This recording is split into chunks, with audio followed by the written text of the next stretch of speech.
Imagine buying a home specifically for its lush, mature greenery, only to come home and find your neighbors have completely cleared 20 trees and bushes from your property without permission. This viral nightmare is a masterclass in why neighborly boundaries matter, the massive legal ramifications of tree theft, and how bad communication can ruin a neighborhood. What many property owners don't realize is that tree law is a highly specialized and incredibly punitive legal area. Cutting down trees on someone else's property without consent isn't just a minor dispute, it is a major liability. The age factor, in this case, one of the destroyed trees was 33 years old. You cannot simply go to a nursery, buy a sapling, and call it even. Replacing a mature, decades-old tree requires professional sourcing, massive machinery, and astronomical costs that the offending party is legally liable for. Treble damages in many jurisdictions, timber trespass laws, allow the court to award up to triple the actual value of the trees if the cutting is found to be intentional or reckless. And to add insult to injury, the neighbors followed up the destruction by installing a 7-foot horizontal fence. Ironically, their previous fences with other neighbors featured standard vertical slats. However, the horizontal construction required cutting down standard 6-foot boards, meaning extra labor was intentionally spent to build a mismatched, uneven barrier facing this specific yard. Furthermore, a massive tree on the property line had its root system hacked away to accommodate the fence, virtually guaranteeing that that tree will die and create a hazardous fall risk. The entire situation highlights a critical lesson for every homeowner. Never rely on assumptions. The missing paper trail, if the neighbors had simply requested a property survey and communicated their plans in writing, this disaster could have been avoided. Get it in writing, even if a neighbor verbally agrees to trimming or fencing. Always secure a paper trail. Without it, you are exposed to immense financial and legal ruin. Instead of accepting the reasonable offer to simply replace the destroyed greenery, these neighbors doubled down, continued cutting, and told their homeowner to call their lawyers. Now a petty dispute is turning into a massive, costly lawsuit. Neighbor drama is entirely avoidable. All it takes is a little respect, a property survey, and basic communication. Let's see how fucked everything is. I'm suing my neighbors because they cut down 20 trees and bushes from my property. Who the fuck does that? And then they said they were gonna build a friendly fence. Let me show you the fence they built. It's kind of comical. What is friendly about this ugly monstrosity? Literally Look how fucking bad this is. Why would you do this? Like, these people must absolutely fucking hate her guts for some fucking reason. Cause what the fuck?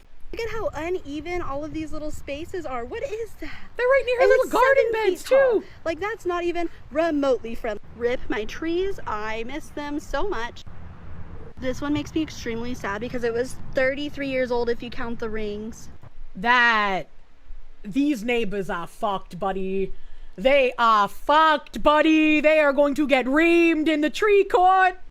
There is no curse in Edelvish, entish all the tongues of men, for this treachery. This one also pisses me off because what the fuck is that? Like, what the actual... Yeah, like, what fucking contractor would do this shit? There ain't no fucking way, dude.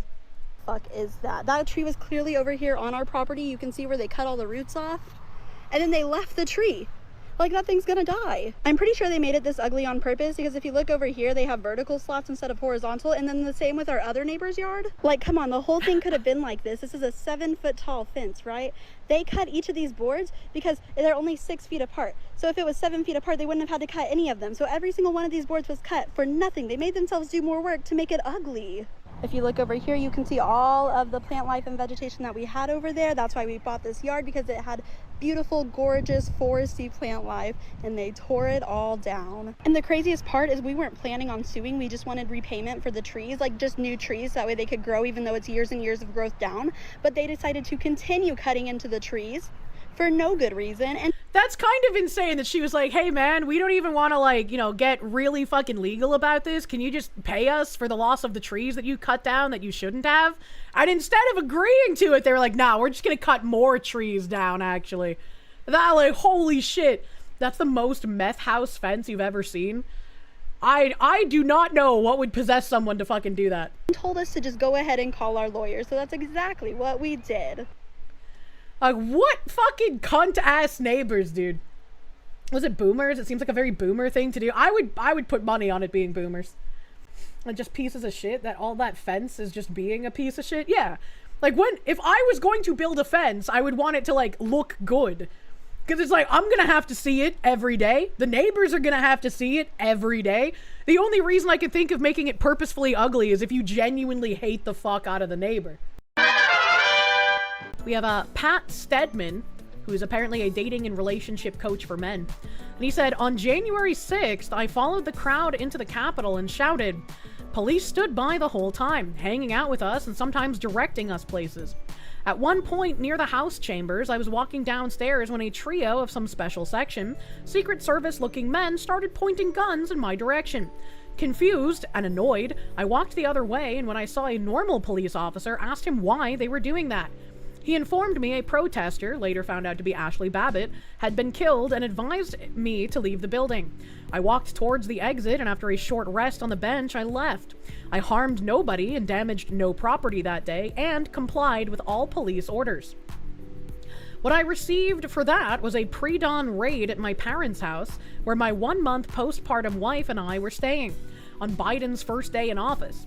His DOJ had signed the order to arrest me 3 hours after his inauguration. In the subsequent weeks, I received death threats online and harassing phone calls, something that would be ongoing for the next few years. I was banned from Meta and PayPal. My wife and I were both debanked by PNC and banned from Airbnb. My wife was detained at the airport for hours with our newborn daughter. I was charged with 4 misdemeanors and 1512 unconstitutional felony. The government offered to drop the misdemeanors if I pled to the felony. The felony was a lie, so I refused and went to trial. At trial, the prosecution for 2 days straight was allowed to show footage to the jury of things that occurred around the Capitol that I wasn't present for context. When we asked to put forward footage that contradicted the prosecution's context, we were not allowed. They could show what they wanted, and we could not. Police officers were then put on the stand for the next 2 days who cried about their experiences. I had no idea who they were, and they admitted they never saw me or interacted with me. Nevertheless, like every other January 6ther, I lost and was sentenced to 4 years and $22,000 in fines and restitution. Yet, even after the Supreme Court overturned the felony, the judge would not let me out until my misdemeanor sentences of a year were maxed out. Because she can't count, she actually kept me in longer, to the extent that she intervened at the last minute to make the prison release me on a Sunday, something that is against BOP rules. My family sat outside the prison gates the Friday before practically the whole day, waiting in vain because of this pettiness. The government wasn't satisfied with their pound of flesh. After my release, they took me back in for resentencing, to attempt to have me resentenced after the fact to my misdemeanors consecutively, so I'd be taken away from my family again and have another 1.5 years behind bars.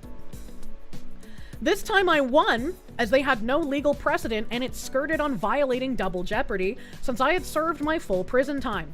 Even still, it cast a cloud over the holidays and cost me another $20,000 my family couldn't afford. People ask whether prison was bad, and yeah, of course prison sucked. It was a hard and violent place. I was present for a stabbing and was lucky to avoid 2 fights and a race war. But dealing with Biden's DOJ and the DC judiciary was the real trauma. They would grind down your spirit by weaponizing the legal system and use the endless procedure to bankrupt you. I had nightmares for months after release that I had somehow been hit with new charges. By the time I was pardoned by President Trump, I had spent literally every single day of Biden's presidency either in prison or under some form of supervision. I had incurred over $300,000 in legal fees and over $1 million in lost business. It was a reign of terror, and yet it was a mere foreshadowing of what they had planned for anyone else who opposed them under Kamala. The country should never forget it. And that's why absolutely no one who says fuck these Republicans, I'm voting Democrat in the midterms and for the next election because the Republicans have not done everything that we've wanted, is just trying to convince you to take part in accelerationism that isn't going to even have the desired outcome. These are people who want to turn this into South Africa on a much faster pace than it already is happening. Do not listen to them. They are demoralized prostitutes. This is one of the better cases because he had access to the money to fight it. Oh yeah, abso-fucking-lutely. This is unironically and unabashedly evil. Holy fuck. And it will be worse. It will be worse if we have another Democrat administration while it is still basically the Communist Party at this point.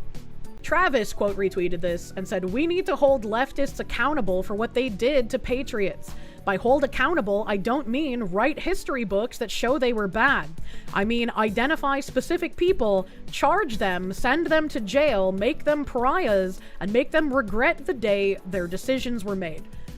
And I absolutely agree with this. These people from January 6th were political prisoners being made examples of so nobody else tries any kind of protest.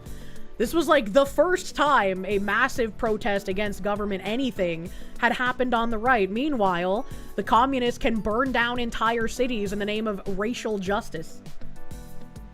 You're so sick of the left getting away with stuff like this and all the lawfare against Trump, etc. And when people even talk about prosecuting someone like Biden, it's nothing but they're gonna do it back to you if you do that. They're already doing way worse. It's just like so many people have it in their best interest to keep everyone asleep and placated and not paying attention. And it's endlessly frustrating. The censure happened, and they even made a meme out of him referencing the succulent Chinese meal. And it says something that upsets liberals, refuses to apologize, tells everyone to vote for the censure to embarrass the Democrats. The censure passes overwhelmingly, proving what a clown show the woke left has put on.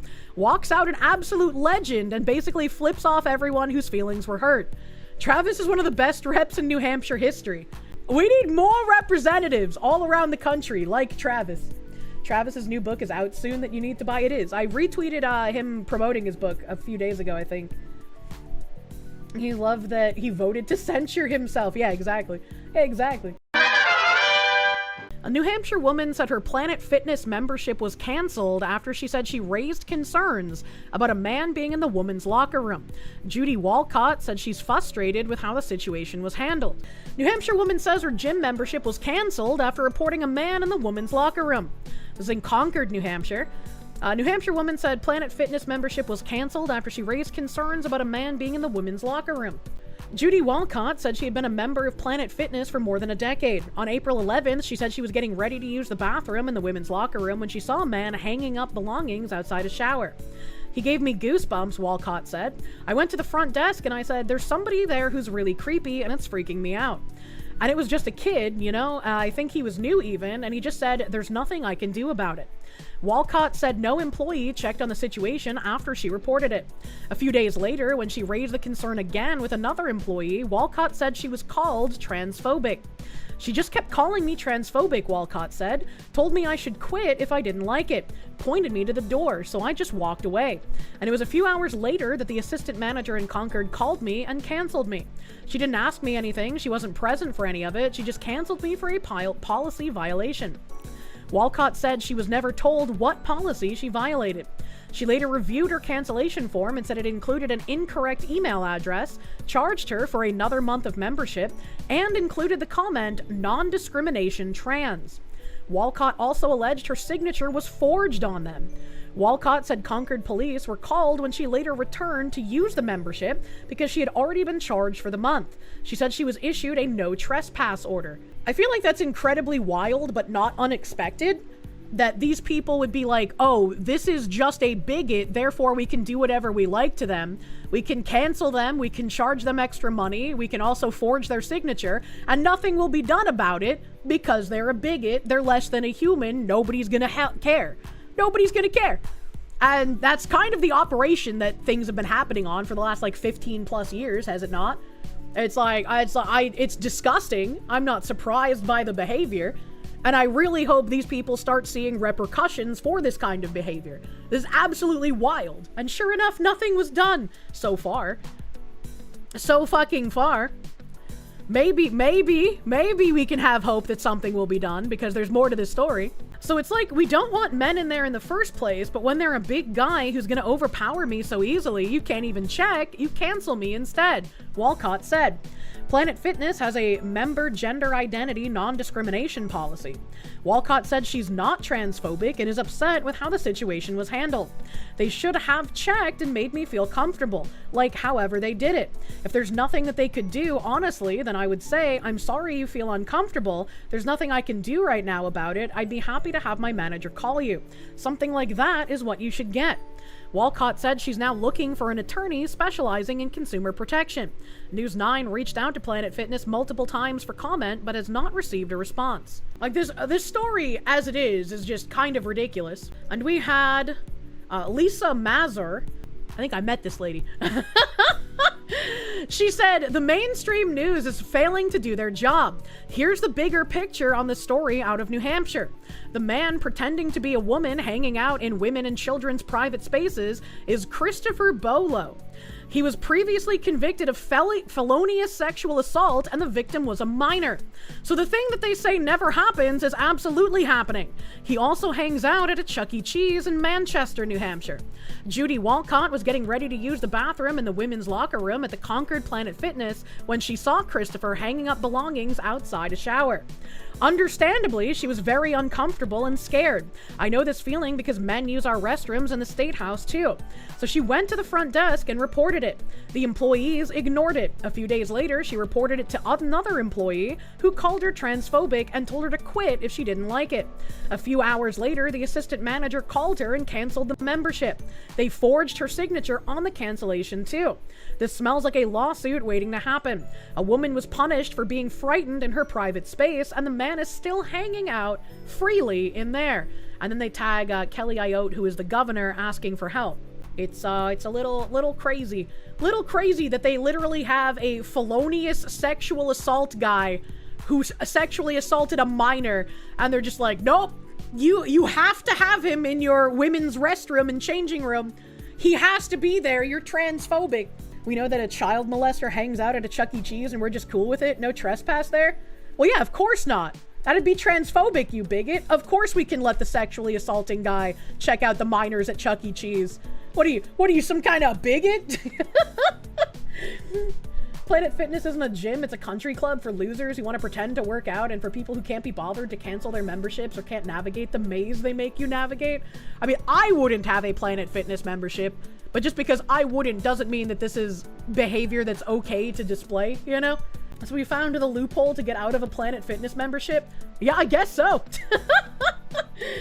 Oh my god. My particular tweet on this kind of topic. This fucking tweet, bro. This needs to be like memeified, like the Millennial Woes tweet, because it's pretty fucking correct.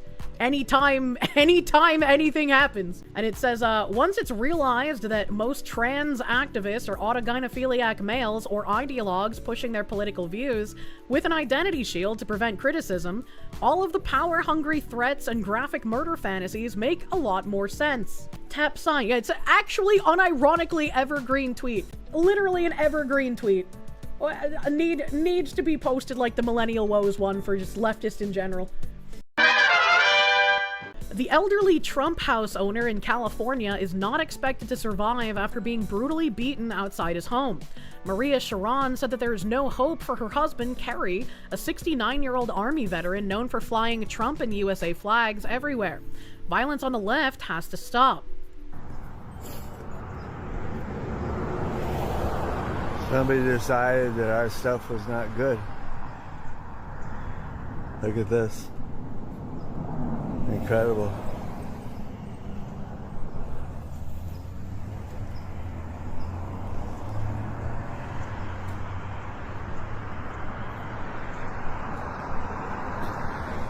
Did he just fart?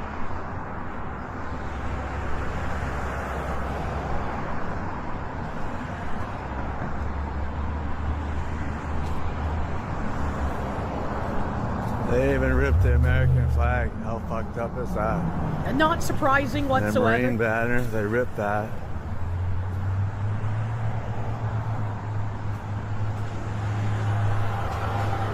You knew as a fucking 7-year-old kid riding his bike around that it was unsportsmanlike and illegal to tear down political signs, especially election signs. It's just like, if I see in someone's yard, like, oh god, I wish I could show this picture. There was someone's fence that was like covered in fucking like pro-Palestine, fuck Israel, Trump is literally Hitler, we have Nazis running the country. Like it was full of that kind of shit. And like, I don't try to destroy shit when I see that. I look at it and I'm like, huh, get a load of this candy ass, right? Like, I get a load of this fucking retard. I'm not gonna destroy their shit because that's fucked up. That's like, you don't destroy someone else's stuff. But apparently people on the left think it's okay to destroy your stuff if you're pro-America or even still like pro anything conservative. Because if you're pro any of those things, you're literally subhuman and don't deserve to even have things, so fuck you. A reminder that this was done by the Just Be Kind people who think that we are all violent. They have been programmed to see you as subhuman. They will treat you as if you do not have human rights. It's not really confusing anymore, it's just how they operate. Ripped down American flags. Oh, unpatriotic. Incredible. Guy's kind of fucking brave to have all that shit in his house in California, though. I tell you what. And then, more on the actual update of the man who owned the house getting attacked. Suspect in Trump house owner attack is a mentally ill Navy veteran. Victim's wife says he won't survive. That's a really weird title. That's a really weird... Are we supposed to have some kind of sympathy for him because he's supposedly mentally ill? What? The man charged with attempted murder after allegedly attacking and critically injuring the owner of the iconic Trump house in Southern California on Wednesday is a Navy veteran suffering from mental illness, according to a friend, while the victim's wife says she doesn't expect her husband to survive. Thomas Caleb Butler, 32, is currently being held without bail in the Vista Detention Facility in San Diego County. A friend of Butler's told the California Post that he didn't know why Butler attacked the 69-year-old homeowner, Kerry Sharon, but that he was taking medication for mental illness. Yeah, so is like literally 90% of everyone else in America at this point. Like, what are we doing here? This is the guy that plays with Legos and Star Wars stuff, Butler's friend reportedly said. This guy, is his friend saying, yeah, he plays with Legos and Star Wars stuff at 32. Clearly he's mentally ill. Is that the direction we're going in? Hold on, wait a second. His medications were failing and his conditions were deteriorating, according to the friend, and after his time in the Navy, he was unemployed. The friend also reportedly said that Butler sits in his room and thinks everyone is coming to get him. Sharon's property was adorned in American flags and pro-Trump paraphernalia, which for years caused his neighbors and residents to sometimes complain about the display. His property has also been subject to vandalism. Now see, if I saw this, I'd be like, damn, this guy's a patriot, but also I would hate to be his neighbor.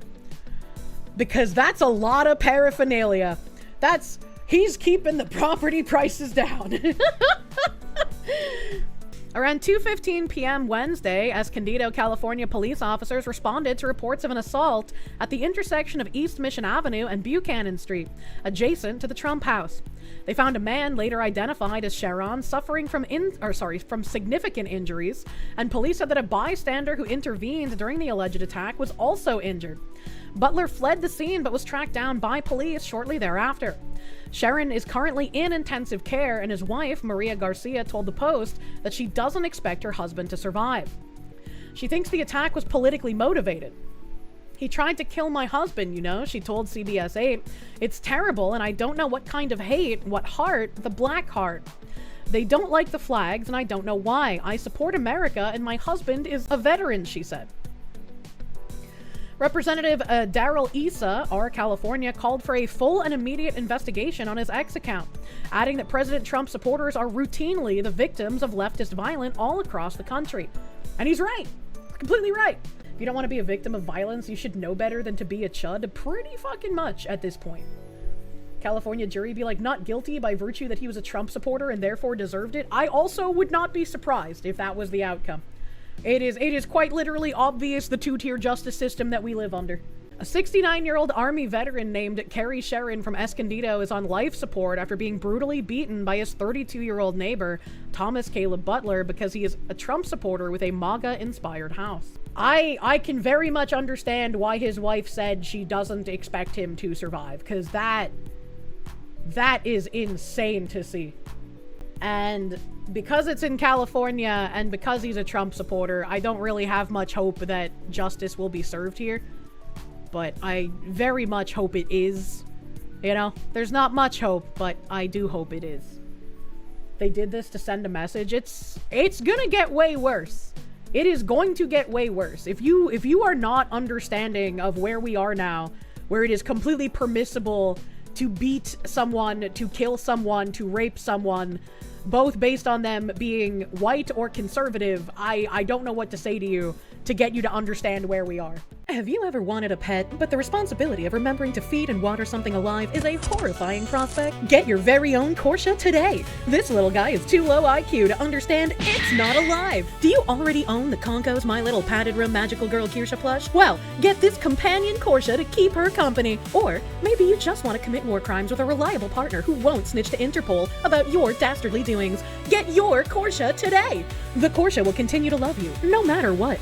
Except if you try to do it. Do not the Korsche. The Korsche is for loving, eating, and war crimes, not for doing. Buy a Korsche for your Korsche so that they don't get lonely inside your walls. Korsches are valuable employees of Korsche Mart, and if you find a Korsche reverted back to a Kirsche, please call 1-800-KORSCHE now to have her return to her original residence. Korsches are also an endangered species due to severe retardation, overeating, and excessive use by world powers and military conflicts. Please know that owning a Korsche does not give you the right to do it. The feds are listening to your every move. If you or a loved one has been assaulted by a Korsche, contact authorities immediately, as you will not make it. You can buy your very own life-size Korsche or a Korsche for your Korsche starting May 8th at 3 p.m. EST through June 5th at 8 p.m. EST. Get yours now before they escape and are gone forever. Turns out the Indian guy who killed Henry had his entire family show up to ridicule him as he choked on his own blood. You're fine, you're drunk, no one stabbed you, bro, as they sit there watching him die. Then the police showed up and go, he was racist to my son, and then the police, who should be in jail now, arrest Henry as he pleads with them for medical attention. And this guy gave us an update saying it's actually much, much worse than the family just ridiculing him. The entire family broke up tasks to try and help the attacker get away with murder. The brother called the police to report that they were victims of a racially motivated attack because they are Sikhs and wearing turbans. The mother took the knife home to wash it and hide it among the other weapons they are uniquely allowed to have as Sikhs. The father, on video, kept saying the boy was not stabbed, that he was just drunk and pretending in order to get out of trouble for his racism. Understand this. Henry Nowak didn't drown in his own blood, handcuffed in the street just because he ran into the wrong foreigner and incompetent police responded. He died this way because the entire family instinctively took the side of their kin, no matter what that meant. Their family member had just stabbed a kid repeatedly for legitimately nothing, and every single person in the family did their part to try and get him out of it instantly and without question. If you are still looking at the issue of multiculturalism with some nuance and trying to figure out who gets remigrated and who will be allowed to stay, it's because you do not understand averages when it comes to how some of these people think. They share none of the same sense of honor that you have. There is no thought of a greater good. There is no moral considerations to be made. And I would say this is a direct result of that kind of is-at culture, where if you get defrauded, well, that's your fault. If I defrauded you, I'm actually smart and great and should continue doing that to more people. There is only what benefits their co-ethnics right now, and they will always act as a single unit to achieve whatever gets them the biggest win. Which is also why you see when an Indian gets purported to management, he will just hire only Indians after that. He will even fire Americans in order to hire more Indians after the fact. Sometimes that looks like an entire family coming together in an instant to cover up a completely senseless murder. Sometimes that looks like Muhammad abducting a 10-year-old girl and then calling up 20 other Muhammads that will take turns raping her. I don't remember where I saw it, but there was a tweet who was just like, no matter what point in my life I've been at, I've never been able to call even one, much less 20 other friends and say, hey, I got a white teenager here, let's rape it. And it's like, yeah, that's actually a good point.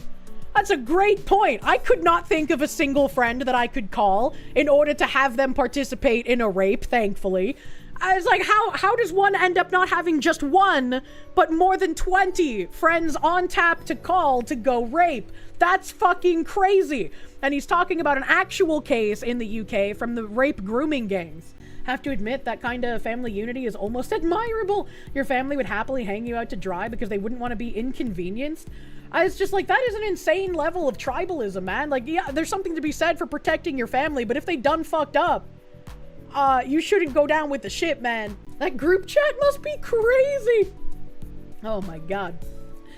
And sometimes that looks like a career criminal overdosing on fentanyl and meth combo during an arrest, and then his race comes together to burn entire cities down as retaliation. It's like, yeah, that's kind of crazy. That's kind of fucking crazy. This guy also says Mr. Nowak can be heard saying, "Can't breathe." Police put handcuffs on Mr. Nowak, who was laying on his side, telling officers he had been stabbed and that he could not breathe. The officer told Mr. Nowak that he was under arrest for suspicion of assault. Mr. Nowak repeated that he had been stabbed, and one of the people in the family said, "I don't think you have, mate." We have reached such an inversion of justice that police will literally handcuff the victims. Police, like, we've seen this before. Where it was in fucking Germany or some shit, where the police, like, put handcuffs on the victim and then got stabbed by the guy that the fucking people were trying to detain. Actual insanity. Actual insanity, dude. Court footage reportedly captured Henry Nowak's final moments after he was stabbed. Laying on the pavement, struggling for breath, Mr. Nowak could be heard saying, "I can't breathe." He repeatedly told police that he had been stabbed and was desperately trying to explain that something was seriously wrong. Instead of immediately treating him as the victim in critical condition, an officer told him he was under arrest for suspicion of assault. "I've been stabbed," he said again, and a male voice allegedly replied, "I don't think you have, mate." Henry Nowak later died after his lungs filled with blood and he effectively drowned in his own blood while handcuffed on the ground. The footage is genuinely disturbing, yet our government and Keir Starmer refuse to even acknowledge this awful murder or mention Henry Nowak's name. Which, Keir Starmer also knelt for George Floyd, but not a single word about this kid being just murdered for no reason. And then there's a BBC article, which should make you very angry. Murder accused feared Sikh blade attack, jury told. This is saying that the Indian that murdered this guy feared that this guy would use his blade to attack him. What? What the fuck is that title? It's all commie propaganda all the way down, brother. A Sikh man fatally stabbed a university student in the street because he feared being attacked with his own Sikh blade, a court has heard. Henry Nowak, 18, from Chafford Hundred, Essex, was killed as he walked back from a night out in Southampton on December 3rd. Vikram Digwa, 23, told Southampton Crown Court Nowak was drunk and barged into him as they met at night on the pavement, leading to a violent altercation. The defendant, who denies murder and carrying a knife in public, said he used his kirpan after Nowak punched him and pulled his hair. Digwa told the jury, "I thought I had to do something because I was afraid that he was going to stab me with my own kirpan." Previously, the court heard the defendant was carrying a 21 centimeter or an 8-inch blade in a sheath around his neck in Belmont Road at about 23:30 GMT. He told the court he was walking to fetch some curried chips from a car when he met Nowak coming the other way. "To me, it seemed like he was drunk," the defendant said. "He barged into me and I thought he had done it deliberately." Henry Nowak then turned around and said to me, "You could have moved up a little bit more." Digwa said the victim used a racially offensive term before adding, "Do you think you're a bad man? I'm from Essex. You don't know what people from Essex are on." And obviously this is just a whole bunch of fucking lies. Nowak started to video the defendant with a phone in footage seen by the jury. "I went to block the phone. I've grabbed it as well." So he's just admitting to stealing the phone. "This is when he punched me, and he then pulled my turban. He pulled it off my head." Once again, another fucking lie. "As I'm bent over, he started saying, 'I'm going to expletive you up. I'm going to kill you.' Another fucking lie. "I felt like he was going to use my kirpan on me." Digwa told the court that he did not mean to stab Nowak in the chest when he pushed him away and cried when he heard of his death. "Oh no, the murder suspect. He's both brown and crying. Quick, burn all the laws." Visibly emotional, the defendant told the court, "I'm sorry that it happened." Previously, the court heard the University of Southampton first-year student was walking back to his accommodation from a night out after drinking to a level below the drink-drive limit. Jurors were told the attack, which resulted in 5 stab wounds or cuts, was not witnessed, and Nowak tried to escape by climbing over a fence. Police initially handcuffed the victim before discovering his fatal injury a short time later, the court previously heard. Digwa of St. Denis Road, Southampton, said he did not tell police he had stabbed Nowak because he was scared.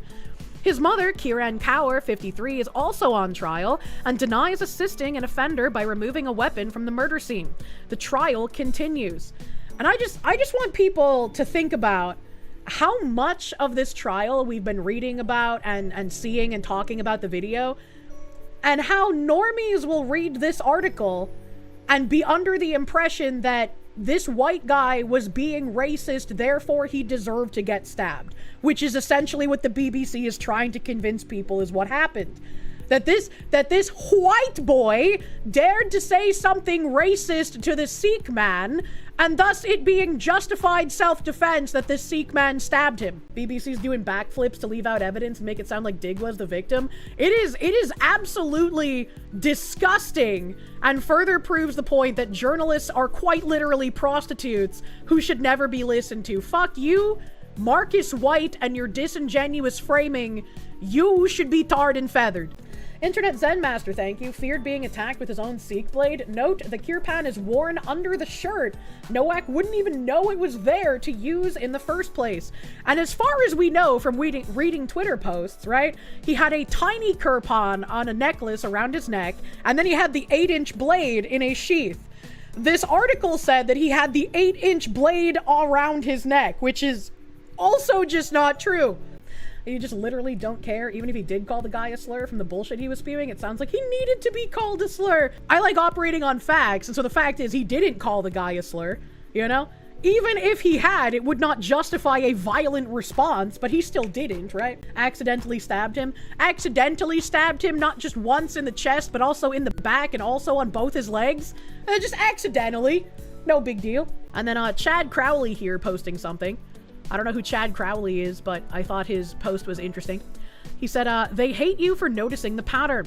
During the summer of Floyd, a black drug-addled career criminal died while resisting police after committing a crime, and whole cities burned while we were lectured endlessly about racism. Now, Henry Nowak, an 18-year-old white first-year student at the University of Southampton, is stabbed multiple times by Vikram Digwa, a Sikh man carrying blades under Britain's sacred multicultural laws.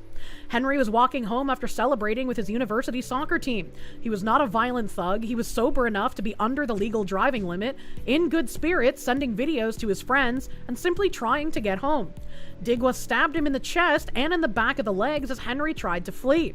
Neighbors heard Henry crying that he had been stabbed and was dying. When police arrived, Digwa played the race card, called Henry a drunken racist, and the officers believed him. Henry told them he had been stabbed, and one officer replied, "I don't think you have, mate." I'm gonna correct that. I don't think it was an officer who said that. I'm pretty sure it was Vikram Digwa or his brother. Pretty sure it was one of those two. I don't think it was an officer. They handcuffed him anyway, and he died after telling police that he could not breathe. He bled out in the street while his killer stood there, shielded by the very system that should have saved him. The same political class that screamed for years over Floyd now falls silent.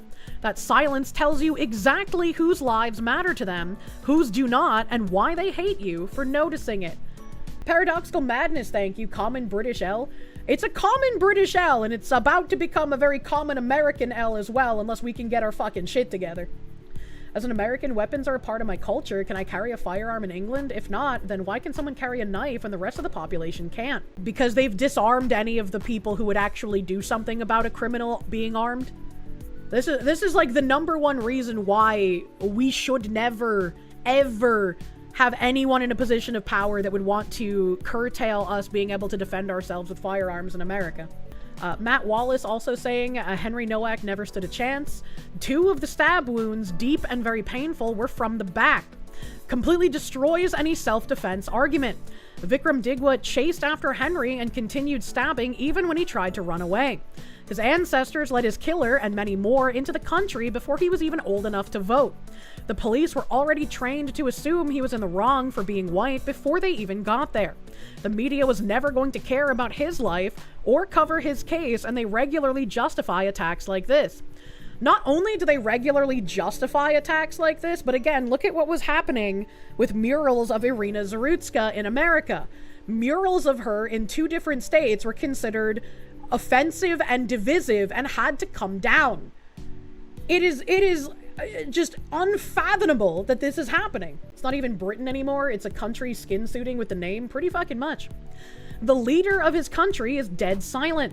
The racist court system will likely let his killer back on the streets. The city he was born in looks nothing like it did even 30 years ago.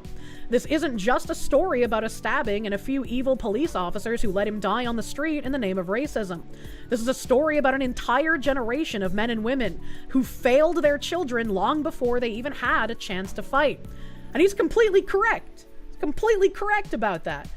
And there's been a lot of people posting images of the like bicentennial American celebration that was back in like the 70s or whatever.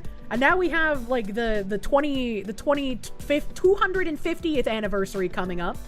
I don't doubt that it's not going to be anywhere near as cool as all of those pictures that people have been posting about the bicentennial one that happened ages ago. At 250th, I couldn't fucking get the number out, man. And then at British Parliament, Robert Jenrick speaks about Henry Nowak's scandalous death before Keir Starmer has even mentioned his name. If Henry was an ethnic minority or trans, Keir Starmer would have already met with his parents, and that is incredibly fucking true, unfortunately.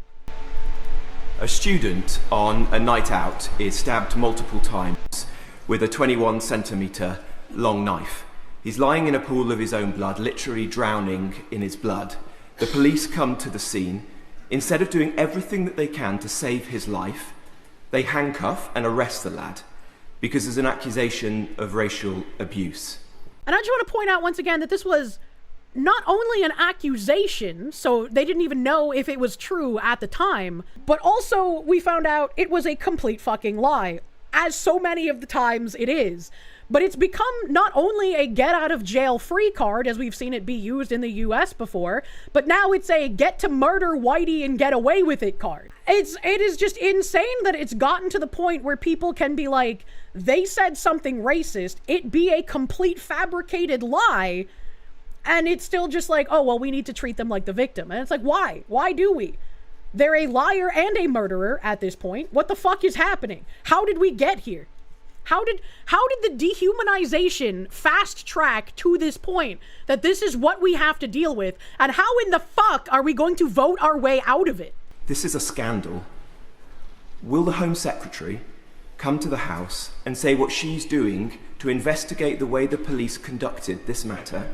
And can we have a debate on two-tier policing, which is doing so much to undermine respect for the police and for the rule of law in this country? I like how he still talks about respect for the police like anyone in fucking Britain still has that at this point.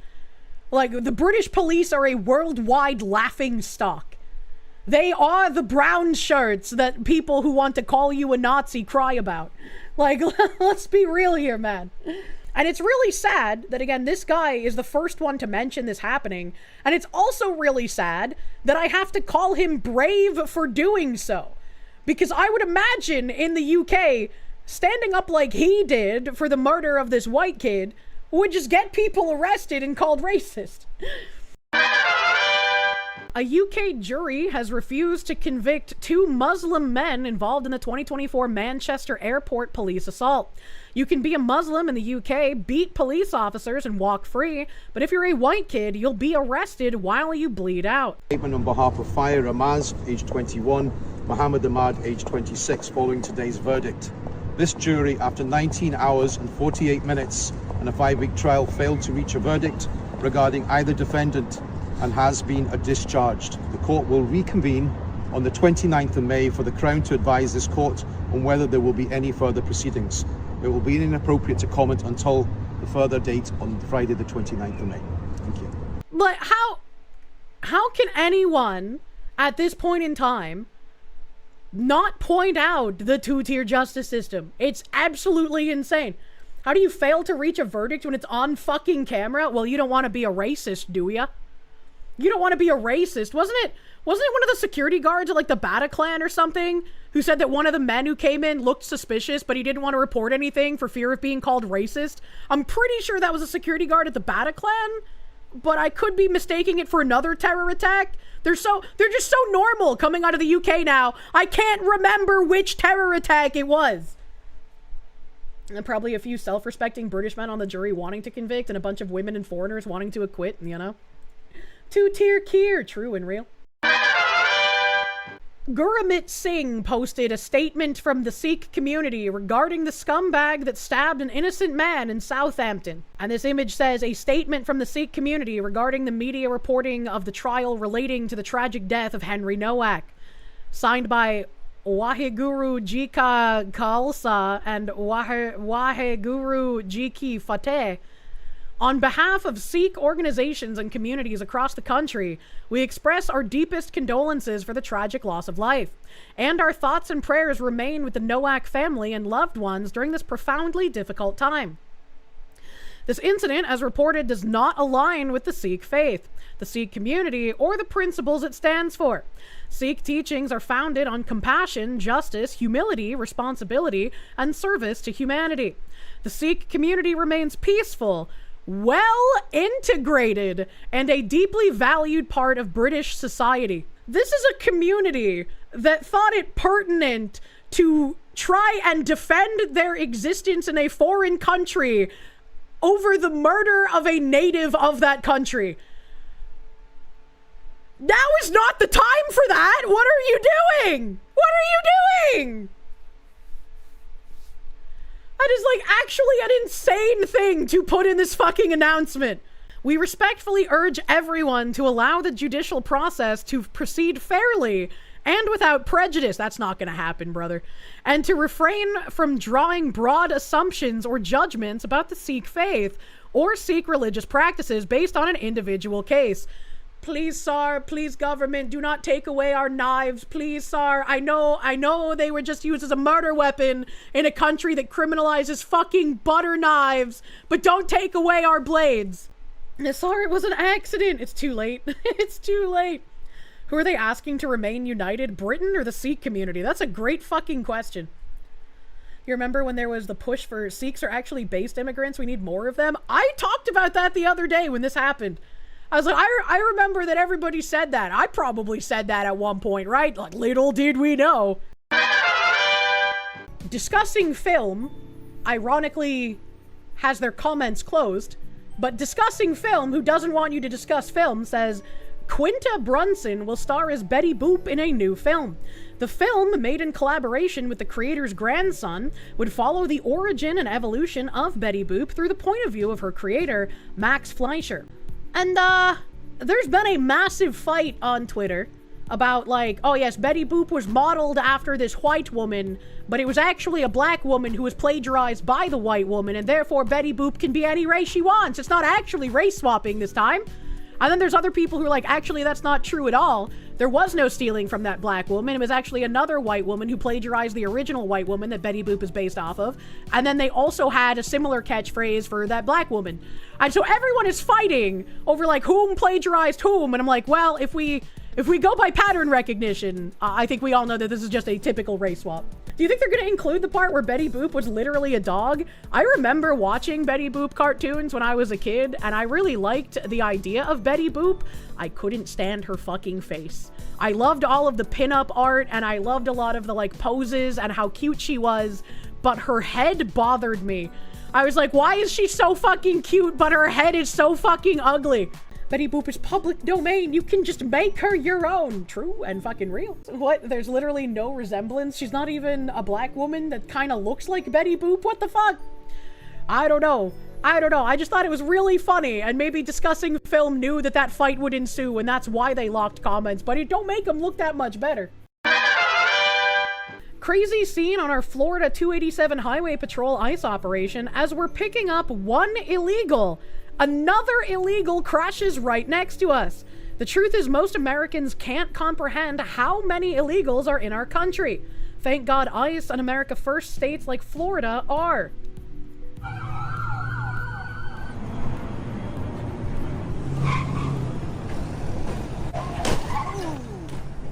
That's not good. You seen here day 2 of the operation. We're over here picking up one illegal driving this van, and then this ends up happening. This driver slammed on his brakes. This guy hits him, but then this guy just happens to be illegal too. The density of the population of illegals in America, most Americans just can't comprehend it. I mean, literally, we're picking up this guy. This guy's an illegal driving, gets rear-ended by this guy who's just on his way to work. It's crazy. Moral of the story is, don't come into America illegally. Don't drive without a license or insurance. You only have yourself to blame. If you're in this country illegally, don't blame ICE, blame yourself. Yep. Get him out. Get him. And this guy's fucked. He's not gonna get paid out by their insurance. What insurance? They don't fucking have it. This guy's just fucked now. And then Greg Bovino saying, yes, 100 million changed my mind. We're dodging uninsured motorists like locusts, white-knuckling the wheel, praying we survive each time, while they import third-world driving habits that kill Americans. Mass deportations aren't extreme, they're basic survival. They are also the nice option. And I love the nice option, and I hope we never have to escalate beyond the nice option. Chelsea Handler goes off on Tony Hinchcliffe and Shane Gillis for making racist jokes at the Kevin Hart roast, and claims white people should not be joking about black people in that kind of way, since it's equivalent to joking about rape. Well, jokes about rape are also fine, so I don't know what this woman's talking about. I knew enough about Tony and Shane. They're racist, they're bigots, they're sexist. I don't find those jokes funny. Lynching black people is not a joke. It's worse than rape. Them making fun of Cheryl Underwood's dead husband who committed suicide is gross. I wasn't fine with that. There was so much disgustingness. I knew it was gonna be a gross vibe. That's what a roast is, you dumb bitch!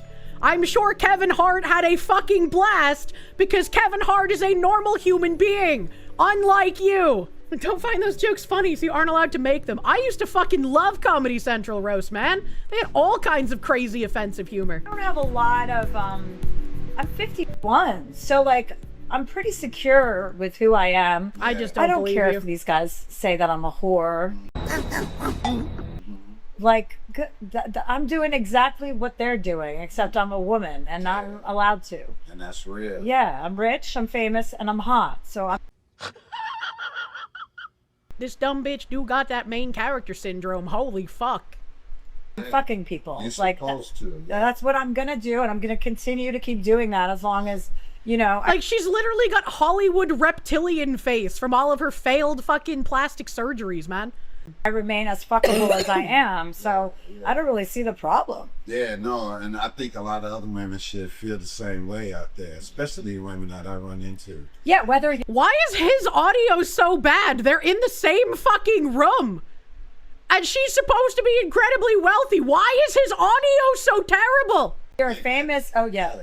Whether you're famous or rich, those don't apply, but like the idea that, like, what were they gonna say about me? They couldn't say anything other than that I'm a whore or my age. I think that was the other thing that they went in. And you're like, well, okay.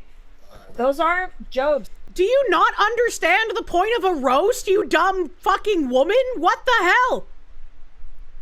She's like, oh, they're only calling me a whore and making fun of my age. What did you want them to do, man? Like, holy shit. And you're complaining their jokes weren't bad enough towards you, but they were too bad towards other people? What is this woman talking about? What are you talking about? What are you talking about? Oh, God. I just think of saying that in Bobby Hill's voice every time. That's not clever writing. And I knew they would be lazy because they do that for a living. And I knew enough about, like, Tony Hinchcliffe and Shane and their backgrounds. I had girls, ex-girlfriends blowing up. This just in, whores get mad at being called a whore. You can tell a whore that it's unsightly that she sells her butthole for the price of a cheeseburger, but call a whore, and watch how she recoils. My DMs that had dated Shane and were telling me stuff about him. So based on that, I was like, oh, these guys are pretty bad. That's something on him that you could have. Tell us now. What shit Shane? It's just everything we know, that they're racist, that they're bigots, that they're sexist, you know, that they think they're like invincible, that they've been canceled for being like, you know, Shane got fired from SNL but then was on SNL. Yes, because people like you try to force people to lose their jobs for making jokes. They are jokes. And then people on your side will say something like, I wish the shooter didn't miss the president. And then when they get pushback, they're like, I thought you guys loved edgy. That's not a joke. But they try to reframe it so that you defend them based on your principles. Years later. So he got fired. So what happened in between those two events? So he believes, this is per one of his exes, that he's like, doesn't matter, I can say anything I want. Yeah. Do you think that now a lot of like white comics, they feel as though that they can say something racist and it's gonna further their career? They've been able to make racist jokes forever. Until like the 2010s when people started losing their jobs over that shit. Which is again insane. Chelsea's actually mad because Shane exposed the fact that she was friends with Jeffrey Epstein, but she doesn't want to bring that up again, so she pretends to be upset about the racist jokes. That's even funnier. Well, yeah, they're going to get in with that group of like Roganites and that Austin group and Joe Rogan and all of those guys. And I just, you know, like that's their MO. Even some girl comics have started to do it, to be like in with that group. Yeah. Yeah. So it's like they say this racist. Yeah, because I'm starting to feel that. I'm starting to feel like it's this thing that a lot of white comics are doing, and there's this. Show me a single white person that's gotten offended over like Chappelle making fun of white people. Nobody gives a fuck when everything is an equal playing field. When you start treating certain things like sacred cows that can never be made fun of, that is where the two-tier issues start coming in. Group of them that's like they say in things and people, they get famous and then people get on their ass, but then there's another group going, hey, well, you're cool with us for saying what you say. Yeah, yeah. Now they become super rich and famous and they sell out all over. And it's like, I don't think anybody should be paying attention to that because, you know, it's not happening like that on the other end. But they're becoming famous over this shit. Right? Yeah, for sure. So that's crazy. That's crazy. He just like me. Did you feel, I mean, did you like the shit they were saying up there? If you don't make fun of all, you lose jester's privilege. That's why it's confounding when like someone pops up in my chat and they're just like, why are you making fun of the UK? Why you gotta be like that towards Germany? It's like, because I make fun of fucking everyone, bro. I don't have a sacred cow. I'm tired of pretending this is intelligent discourse. Same. It's so exhausting. In the Internet Zen Master, thank you. Are you the only one hearing Anita Sarkeesian's voice and tone from this lady? Seriously? Epstein's buddy over here is salty? She's been left behind. She's salty that her reign might be coming to an end. Talentless hack no longer being able to coast by simply on her immutable characteristics. No, I mean, it was ick. It was gross. I don't find those jokes to be funny. Jokes about lynching black people or... like lynching is not a joke. It's not. That's worse than rape. Like, what a soundbite, though. Jokes about lynching black people are worse than rape. Like, you're not joking about rape, are you? Are you yes. saying I'm going to go rape you? You know you can't. Yes, people do make those jokes, and sometimes, if executed well, they can be funny. Well, imagine that. She talks about abortion all the time. If you have a certain number of abortions, do you think you get a punch card? Just like your 10th one's free? Do that, but you can say lynching? Like, I find that to be, I don't know, you know, people are like, it's a roast, you go for it. I'm like, you can go for it without being gross. Yeah. Like, I find that to be gross. I found them making fun of Cheryl Underwood's like dead husband who committed suicide. Like, right, like, if I heard a joke about someone's husband who committed suicide, at first I would probably be like, whoa, that seems a little crazy. But then if someone's like, oh no, they called her and she said it was fine, I'd be like, oh yeah, sure, fine. If she's fine with it, fuck it, whatever, man, right? Like, I'm not typically gonna make fun of someone's dead relative, because I don't know, I feel like that's a little weird for me to do, right? But if they're okay with it, like at first I felt a little weird about doing the let's fucking go when people would super chat about like, a dog dying or something. But it's like, well, that's already kind of a meme. And they're sad, so maybe it would like help cheer them up. But I just don't want to come across as like being callous when they tell me like there's a death, Let's fucking go. Yeah, it's just like, man, it's a joke, not a dick. You don't have to take it so hard. Yeah, exactly. Exactly. If I come across a joke I don't like or I don't think is funny, I don't typically complain about it unless it has to do with the two-tier justice kind of shit. Where it's just like, it's okay to joke about some things, but some things are more equal than other things. You can't joke about those. That's pretty much the only time I complain. Skin color. She's fine with that. If she says she's fine with that, she's fine with that. I wasn't fine with that. I thought that was... Well, then who cares? If she's fine with it, who cares what you think? It's her fucking dead husband, not yours. You have to get a dead husband first to be offended by the dead husband joke. Elevated roast. So let me ask you this. When you see other black people laughing at that, does it make you go, all right, whatever? Or do you think to yourself, what the fuck are they laughing at that for? I mean, I'm not here to tell black people what's funny. I'm not here to tell black people what's funny. I'm just here to tell white comics they aren't even allowed to make the jokes. About black jokes. Like, no, I'm not here in the world to do that. Like, I know enough to just, that's my opinion. I don't like that. I also don't like the N-word, but I have plenty of black friends who toss that around all the time. It's not